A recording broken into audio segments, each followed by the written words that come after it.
Yakuza 0 is a game notorious for existing. It's a game overflowing with unique minigames and wacky side quests. You think you're just passing some time smoking kids and RC car racing, but now you're 4 hours deep, min-maxing for the best build, and are stuck in a love triangle between a deranged middle-aged woman and a 12-year-old. This game is psychotic, and my goal is to complete it all. That is, collect all the collectibles, get every achievement, and do all the side content, including becoming a pimp, gambling, mastering the art of disco, gambling, conquering an underground fight club, gambling, all while taking down one of Japan's strongest crime families. So, I invite you to experience the wonderful world of Yakuza 0 in its entirety.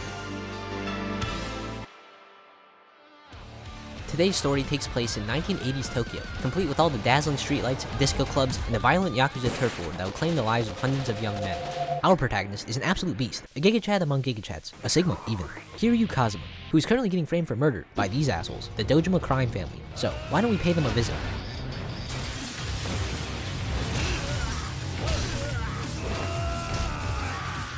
It's here we get our first glimpse of Yakuza's greatness, the combat. As the main character, we have been blessed with godlike strength, which we use to perform brutal combos or deadly finishers, ranging from dental rearrangement to forced limb elongation or straight up murder. Kiryu has 3 fighting styles. First, Brawler, a well-rounded boxing style with heavy punches and brutal finishers. Beast, turns you into a roided up gorilla with the ability to pick up any object and swing it around like a baseball bat. It's broken. And finally, Rush, a fast-attacking dodge-focused style, which is dog shit. Never use it. You may see me using it in this footage, but that's because I was uneducated. And the pussy. Like, why waste time doing this? When you could just... To finish the chapter, we face off against Kuze, one of the 3 Dojima family leads. Get used to his face because you'll be seeing it a lot. Like a lot. Chapter 2 is when the world opens up and you get that first taste of this game's brilliance. Just a little taste, but what you get is... bowling. Nice. The bat. The disco.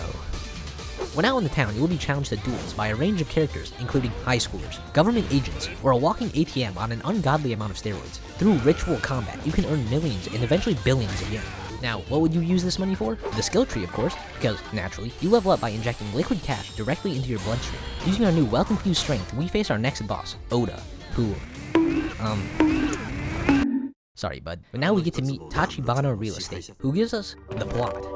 Currently, the Yakuza are fighting over a small empty lot worth 1 billion yen. Remember that number, please. It's our job to find the owner and prevent them from falling into corrupt hands. We take a break from our boys in Tokyo and move to Sotenburi, Osaka, meeting our second playable character, the Rizzler himself, the GOAT, Goro Majima. God, I mean, he's just so sexy. As the owner of the Grand, Majima runs the most successful pimping operation in all of Japan. Currently, he works in indentured servitude after helping his homie kill 18 people.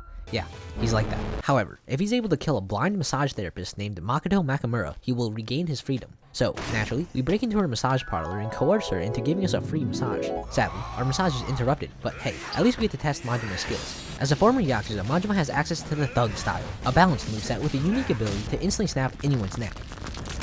With the Slugger style, Majima utilizes a forgotten technique, pulling out a fucking baseball bat. And finally, in the Breaker style, Majima frees himself from the shackles of logic and sanity, obliterating foes in the most chaotic ways possible. Together, the Slugger and Breaker styles utilize the most broken tech in the game, coined Spin to Win. It's great because they literally can't do anything. Fight back! Fight back! Anyways, where were we? Oh, the girl got kidnapped. Now we gotta go do some stealth shenanigans to free her from the Yakuza trying to kill her. So we can kill her ourselves. Yeah, Majima really got that dog in him. This is where our story really kicks off. Kiryu has joined forces with Tachibana, becoming a certified real estate agent, opening the Real Estate Royale, a minigame in which we attempt to maximize our profits while tearing down the 5 billionaires. Once you get enough control in the territory, the respective king will challenge you to a duel. For the Leisure King, we had a karaoke off, which I mean, come on.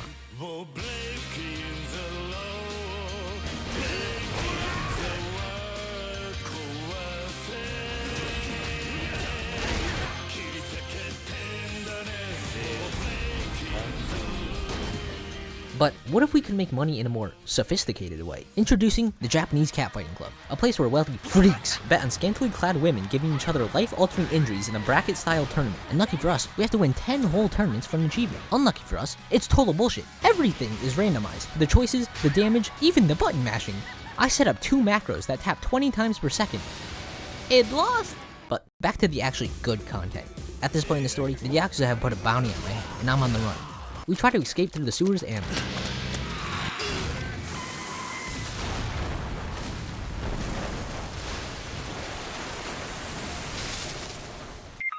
Leaving Kuze behind, we move on to a much brighter day.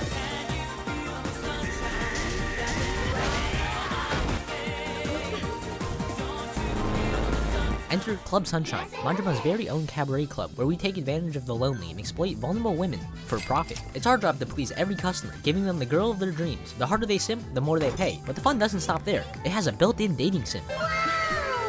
Here, we can manipulate these wonderful ladies to fall in love with us and convince them to extort our customers for more profit. The only people standing between me and my cabaret empire are the 5 Stars, a coalition of rival club owners attempting to slow our expansion. And I don't take challenges lightly. I grinded for 8 hours straight, bought my girls the drippiest drip, paid off every business in the city, and managed my club like no other. Like clockwork, the stars began to fall, each victory making my roster stronger, until I had the perfect lineup and only one obstacle in my way: Club Moon. Hours of preparation led to this, the rival battle of the century. No matter how many dirty tricks they pulled, one fact remained: I'm a gamer, and this shit is too easy. I'll get fucked, kid. The only thing left to do was curb stomp these bozos.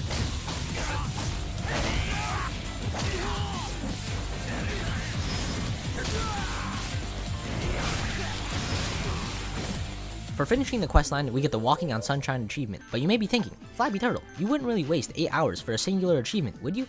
Yes, actually, I would. But luckily, there is a reward. Have you ever thought, damn, punching people is boring. This is too tame.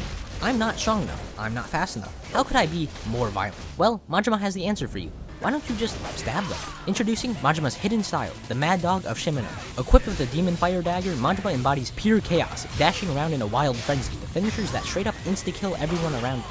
And on top of this, we get paid $10 billion. And for those of you who are capable of math, you may recognize something. 1 billion yen. But back to the story. It turns out we didn't kill the girl, thank God, but now we're trying to protect her, which includes fighting this guy, Nishitani. Simultaneously, the worst and coolest fight in the game. He has this really cool mechanic where you're not allowed to hit him. It's fucking dope. But on the flip side, oh, that shit's hard. Anyways, back to Kiryu, on the run. I don't care how much threat I'm under, I got priorities. I did a little grinding, now we're rich. I mean minting, printing fat stacks. I'm talking $200 million every 5 minutes. We're rolling in it. At this point in the game, my completion list was starting to look nice and full. I had done most of the filler side quests, and my combat challenges were completing themselves. The only area I was lacking was the minigames. The darts challenges are easy, just use your mouse forehead. Pool, well, gaming. Then we have it's simple. You just have to hit 6 to 7 targets in a row, 3 times.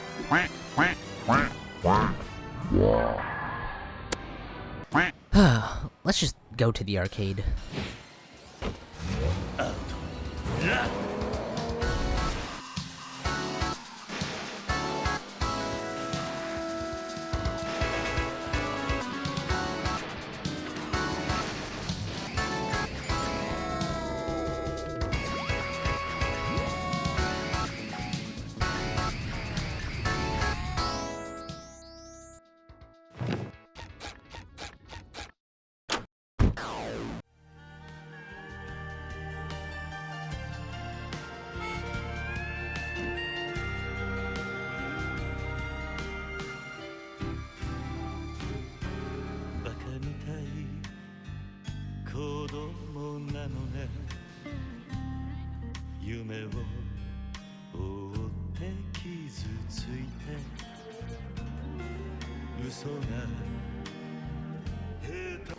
Pussy hours are over. It's grind time. Another rematch with Kuze gets me back in the mood. Then we get treated with one of the most hyped tag team missions of all time. Tachibana Real Estate versus the entire Tojo clan.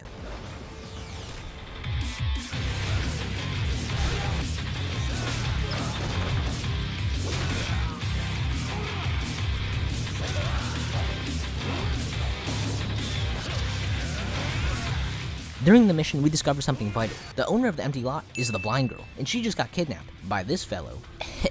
Shit, he could kidnap me too. So, we gotta go find her. Welcome to the Bed of Sticks, an underwater fight club. We won't be spending much time here, for now, but here we get to meet an old friend, Nishitani, who... Damn, dude, this guy's a fucking menace. Anyways...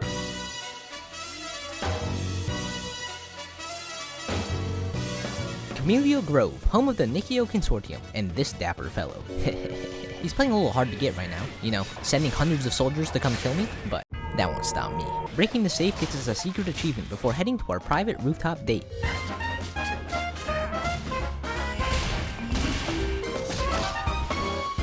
You know, I'm starting to get sick of enemies constantly dodging my attacks and spamming block. This is where I discovered a secret tech. By pressing down on the D-pad, you can activate the hidden jutsu, a fucking gun. Cause yes, it took me 40 hours of gameplay to learn how to equip a weapon. Sadly, guns have limited ammo. Luckily, my inventory holds 12 slots. This is not balanced. Sarah reveals Makoto isn't even here. She's currently under the protection of a real estate agent in Kamurocho.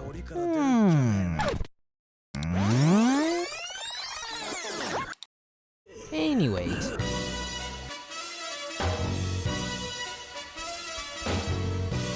Welcome to Camellia Grove as Kiryu. Here, we're given an escort mission to drive Makoto back to Kamurocho. Forget a beat 'em up, this game's now an FPS, equipped with a pistol we're one-tapping kids left and right, including a fucking helicopter.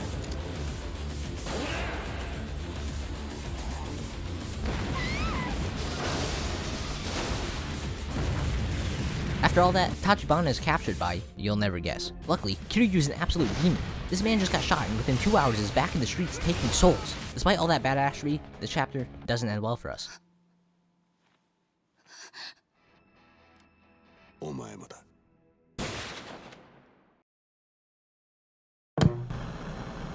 Whoa there, partner. Don't forget about the achievements. Here's the list of our remaining quests. The Arcade, the Dragon and Tiger, the Coliseum, and Gambling.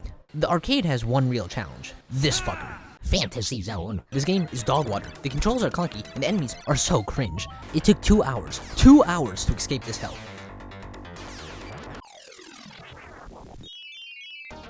Oh, would you look at that? We've saved enough money to buy every building in the city, getting the Glamorous Life achievement alongside a disco challenge from the Media King himself.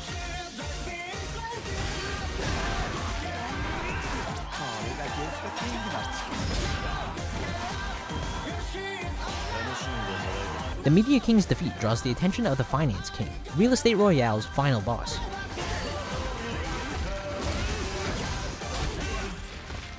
The completion of the Real Estate Royale unlocks Kiryu's legendary style, the Dragon of Dojima. Befriending a back alley mushroom dealer completes all of Kiryu's side quests. Well, except one.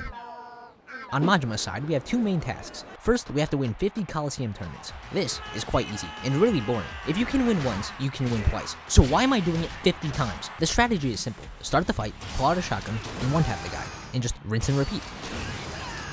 The Dragon and Tiger is also kinda dumb. To get the achievement, you must collect every crafting material in the game, which is RNG. This process consists of opening a menu, spending millions of yen to complete a mission, closing the menu, and then reopening it to do it all again. Man, I love RNG. To remedy my boredom, I spent 2 hours hunting Mr. Shakedown into extinction, collecting a meager 80 billion yen, which was used to max all of my skill trees for the Master of Style achievement. That's every Majima side quest completed. Well, except one. As our final sub-story, we must fight the Amon brothers, two secret super bosses who have 14 health bars. As Majima, we fight Joe, who uses our own legendary styles against us. Sounds scary, likely you can cheese all over him if you just spam a counter. Yoink.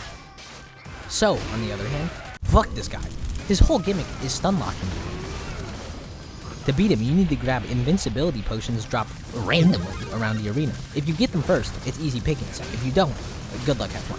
Beating them gets us 2 achievements. The first for beating the brothers, and the second for finishing every sub-story in the game. Finally, our completion list is looking nice and full. The only thing left is, well, literal gambling, like pure RNG. Some of the games are semi-skill based and therefore fun. Poker, easy clap. These ones are pretty dope. But then you get to the literal pure RNG games. Blackjack is stupid, not because it's hard, but because you have to win so much. Each hand is worth 100 grand. We have to win 5 million. CeeLo, I got really lucky, but it's not that bad. Then we have Chohan. God. It's literally a coin flip simulator. It was so bad, I don't even remember finishing it. I just blacked out for 2 hours. The only 2 challenges left in the whole game, Mahjong and JCC. Mahjong is like poker, without cards. Not gonna lie, I had a lot of fun learning how to play. If there weren't so many challenges, this would have been one of the best parts of the game. It took 2 hours to finish my first challenge, the full straight, which I thought was lucky. You know, 9 tiles of the same suit in order. Then you realize it's only worth 2 points. One of the challenges, you need 6.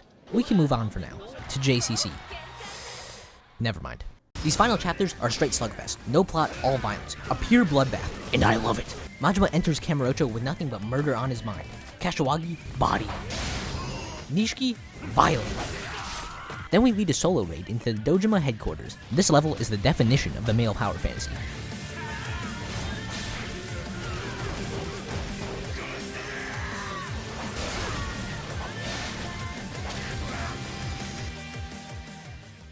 Oh yeah, she got shot. Don't worry, she's not dead, but this egghead is the one that shot her. Remember that face. And for one last time, we get to box with the man himself, Kuze.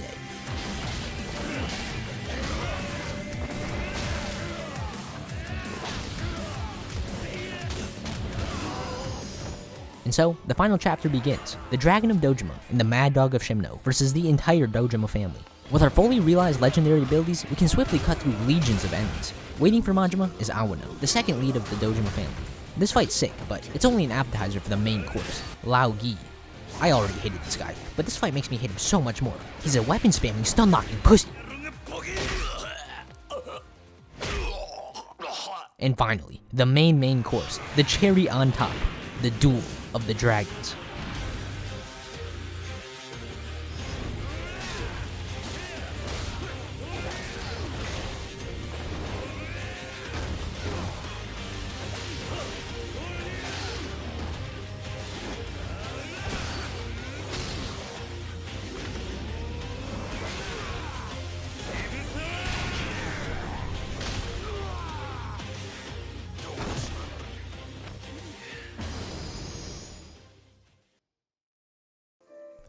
And that's where the main story ends, but not ours. We still have a whole lot of grinding to do. Welcome to the premium adventure. And back to Mahjong. After a few hours of practice, I was getting pretty good, or lucky, but I'll call it skill. The only real challenge is trying to get a hand worth at least 6 points. It took hours with no luck, when all of a sudden, it happened. 7 tiles of the same suit, and draw after draw, they just kept coming. Within a few turns, I had 13 tiles of the same suit, with a red Dora, a rare tile that gives you an extra point if you win. Finally, we call Richi, and get an Ipatsu. I know I didn't explain the rules earlier, so you might not get how insane this is, but this hand is worth 9 points. After luck like that, I was elated. I didn't even care how bad JCC is. I just put my head down and grinded away.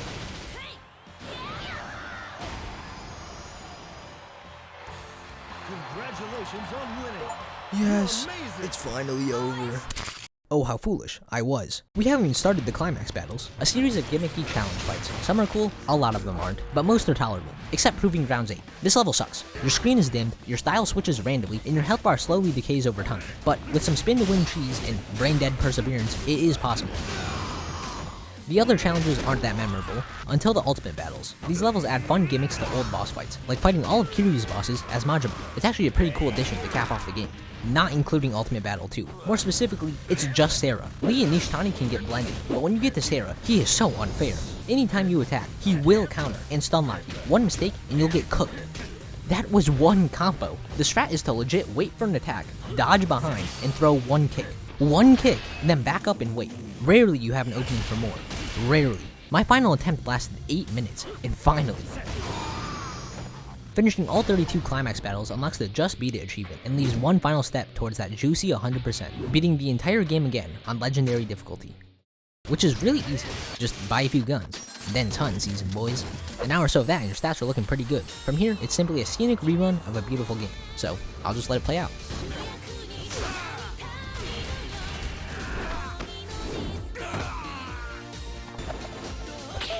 Final verdict, 10 out of 10. Perfect game. I honestly wish every person gets to experience the beauty of Yakuza 0. The great thing is all the annoying BS is skippable, so if you don't want to grind JCC, don't. Please. But the main game itself, the story, the combat, most of the minigames, are all amazing and deserve the highest praise. But yeah, if you made it this far, thank you. I hope you enjoyed. Why did it take me 16 months to make a video? To be honest, I was just being lazy. But I had a lot of fun making this video, and I'll try to make more like it. In the meantime, have a good day, everyone. I've been Flabby Turtle, and this was Yakuza 0.